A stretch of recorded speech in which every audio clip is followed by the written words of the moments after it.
After Rihanna's 2023 Super Bowl halftime performance, her company, Savage Fenty, released a special edition t shirt that quickly sold out. It read, Rihanna concert interrupted by a football game. Weird, but whatever. Honestly, that might have been the most accurate review of that night. At the State Farm Stadium in Phoenix, Arizona, with more than 100 million people watching, Rihanna delivered a performance that instantly entered pop culture history. Dressed in red from head to toe and visibly very pregnant, she descended from the sky on a platform hanging midair and performed for 13 minutes. And then, in classic Rihanna fashion, she turned even a pause into a business masterclass. Mid performance, she casually touched up her makeup using her brand Fenty's Invisimatte blotting powder. Within minutes, the product reportedly sold out globally before the Super Bowl had even ended. This, by the way, also happened to be her first live performance in 7 years. 4 years before this show that I'm talking about, she had turned down the Super Bowl entirely. In a 2019 Vogue interview from then, she said, I couldn't dare to do that. I just couldn't be a sellout. I could not be an enabler. This was when the NFL was being deeply criticized all around for its response to Colin Kaepernick, a quarterback's activism against racism. A little more than a year later, though, she did something that most people who know her for her principles would find surprising. She flew to Jamnagar, Gujarat, and performed at a billionaire's private concert. You probably remember it. The never ending pre wedding celebration of Anant Ambani, the son of Mukesh Ambani, the richest man in Asia. Reports say that she charged them around 70 crore rupees. This happened to be her second live performance after the Super Bowl. And then she returned again last weekend to promote her brand's exclusive deal with Reliance Retail. They called it Fenty Ki Haveli for the official India launch. And if you've been following the coverage, it was kind of hard to miss because of social media. Most of it reads as a celebrity story. From Rihanna's outfits, the whole puja at Ambani's home, feeding the cows, the Manish Malhotra jewelry, to the collabs with young, fresh Indian influencers. So, two visits to India, both of them on Ambani's terms. But there is a business story underneath all of this that is considerably more interesting. You see, Fenty Beauty generates around $600 million dollars in annual revenue. It is valued at approximately $3 billion, dollars, and Rihanna owns 50% of that. The other 50% is held by LVMH, the French luxury conglomerate behind Louis Vuitton, Dior, and, this matters, Sephora. Meanwhile, India's premium beauty market, currently worth around $1 billion, is projected to hit $4 billion by 2035. Please note that I am specifically referring to the premium beauty market in India. Reuters even called the country the last bastion of growth for premium beauty. Now, coming back to the company's revenue number, around $600 million annually, but for a company that is valued at $3 billion. So, basically, investors are being asked to trust that the best is yet to come. And right now, the only market in the world that can deliver that kind of growth story is, no prize for guessing, India. Oh, and by the way, in 2023, before Rihanna even came to India, before the Ambani wedding, before any of this actually, Reliance spent 99 crore rupees to acquire Sephora India.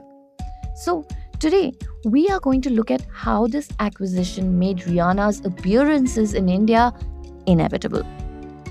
Welcome to Daybreak, a business podcast from the Ken. I'm your host Snigdha Sharma, and I don't chase the news cycle. Instead, every day of the week, my colleague Rachel Varghese and I will come to you with one business story that is worth understanding and worth your time. Today is Tuesday, the 28th of April.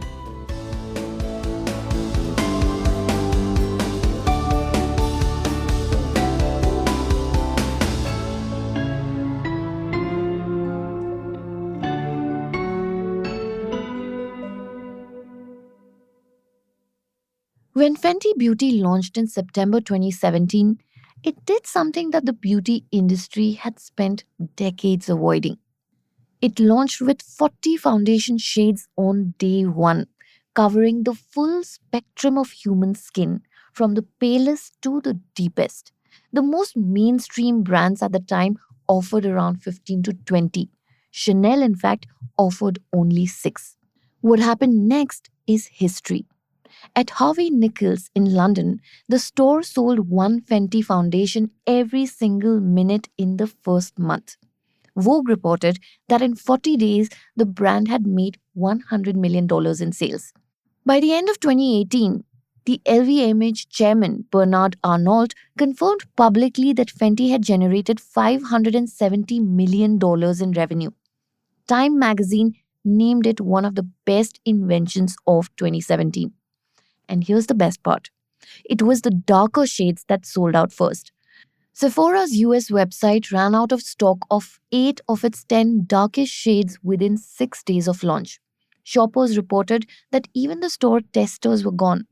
This was evidence of a market that the industry had simply never bothered to serve.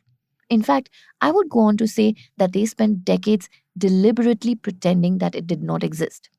But when Fenty showed that it was a money making opportunity, the beauty industry responded immediately. Within a year, Dior, CoverX, Maybelline, CoverGirl all had rushed to expand their shade ranges. This came to be called the Fenty effect, a term that entered the industry vocabulary to describe what happens when a brand treats inclusion as a product requirement rather than a marketing gesture. All of this because ultimately the brand was born from truth. Rihanna had faced the problem herself.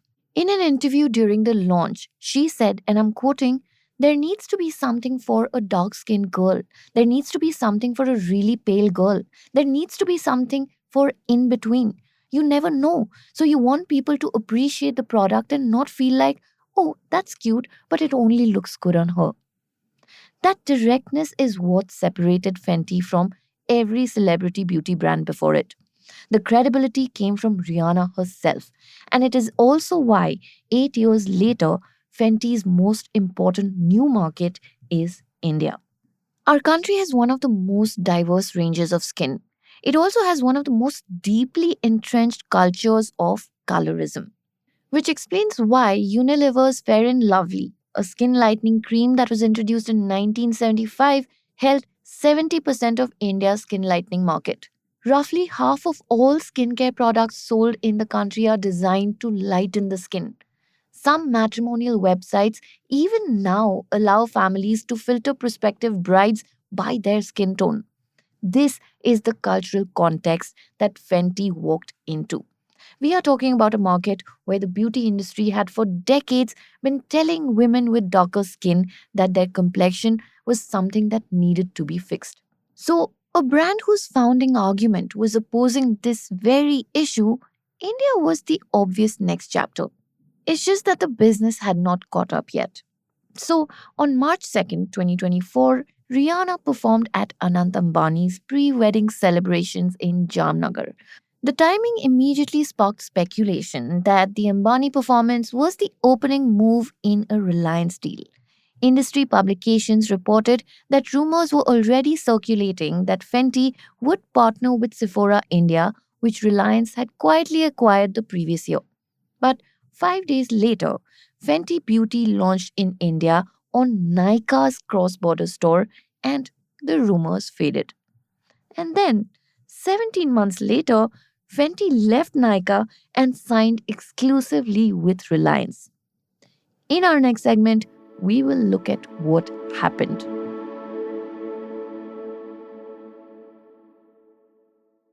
Reliance's Tira Beauty launched in 2023. It was Isha Ambani's pet project, a luxury beauty platform built to bring premium global brands to the Indian consumer. The same year, Reliance also acquired Sephora India from Arvind Fashions for 99 crore rupees. Globally, Sephora is majority owned by LVMH, which co owns Fenty Beauty as well. That acquisition gave Reliance a direct commercial relationship with Fenty's own business partner. So when it came to Fenty's India future, the conversation was simply not between Reliance and Rihanna. It was also between Reliance and LVMH, two entities that now had a structural reason to work together. Rihanna's performance at the Ambani pre wedding celebration was 4 months after this acquisition. So we don't know exactly when Reliance and LVMH started talking, or whether the wedding was where the conversation began or simply where it continued. Nobody has really said anything on record, but what we do know is what happened next. 5 days after the performance, Fenty launched on Nika's cross border store. But there was a catch. Basically, Fenty's products would be shipped from abroad with a 500 rupee delivery fee and ID verification on every order. There was no physical retail presence and no beauty counter, and basically no in store shade matching experience. Fenty knew that this would obviously become an issue in the long run. Reliance, meanwhile, had Tira's growing network of luxury stores, Sephora India's established footprint, and the combined reach of 50 stores across 16 cities. So, over the following months, the gap between what Nykaa could offer and what Reliance could became harder to argue with. By early 2025, Fenty had disappeared from Nykaa, and a few months later, in August, it launched exclusively with Reliance. And then, less than a year later, which was last weekend, Rihanna was in Mumbai for Fenty Ki Haveli. And for most of it, she was seen with Isha Ambani. See, Rihanna is a sharp businesswoman running a $3 billion brand with a giant like LVMH. So she understood what this partnership meant. India's premium beauty market is heading towards $4 billion by 2035. And like in most sectors in India, only Reliance has the kind of infrastructure that can give Fenty the growth that it needs, the story that it needs to tell its investors. So the commercial logic that way is pretty sound. But what is harder to quantify is what it means for a brand that was built on Rihanna's values, the very specific idea of when and for whom she decides to show up.